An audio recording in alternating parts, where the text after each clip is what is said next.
Frances Cabrini was the first U.S. citizen to be canonized as a Catholic saint, but apparently that wasn't enough for some to build a statue of her in New York City. She topped a recent poll that was conducted by the city to see which 7 women should be honored with statues. But despite the results, a panel that was organized by New York City's First Lady to choose this honor, she was the one who was sitting on that panel. She and a group of women asked people who they wanted, and number 1 on the top of the list was Frances Cabrini. She got 219 votes. Here to react is Fox News contributor Tammy Bruce. Hey, Tammy. Hey, good morning. Good morning. So she got 219. The next person right after that was Jane Jacobs. Important columnist. She got 93. Right. So why isn't she getting a statue? Well, first of all, this vote's interesting in that, as Americans look at New York as being leftist and liberal and all of that, this spectrum is interesting, that this is a Catholic woman, not just because she wasn't voted on because she was a Catholic nun, but because of the work that she did. Work for the poor, orphanages, hospitals. This is in the 1800s. Remarkable things, education for girls and women, really a point of view that, of course, helped women across the board.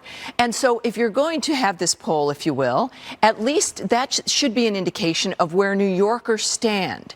But this was, I think, something very different. Even a woman who was on the panel, who was supposed to help make the final decision, suggested, and apparently it was unanimous, that in fact maybe these statues should be about groups of women as opposed to individuals. As an example, like Billie Holiday, there will never be another Billie Holiday. There'll never be another. I don't think any of us are going to be saints. They're remarkable individuals.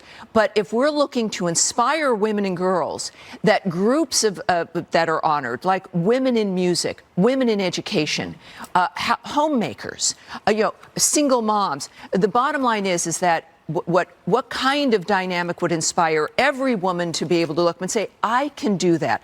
I can be in business. I can be in music.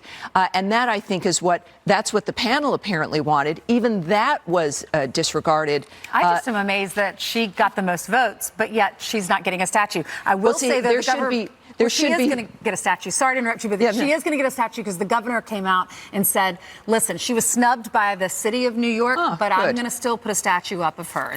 And that's important because this does tell America that New Yorkers, in fact, are not a reflection of the very few individuals on the far left who get all the attention. This is the same with the Democratic Party, that no, these extremists are not a reflection anymore, if they were at all, which they weren't, of what the average liberal in this country cares about, what the average person of faith cares about, that we do care about. Look, you did enough, you changed society as this woman, as a nun in this framework, that faith matters, that being a homemaker matters, that being in business matters, that this is not about identity politics. It should be about inspiring everyone who can be moved by these actions of these women.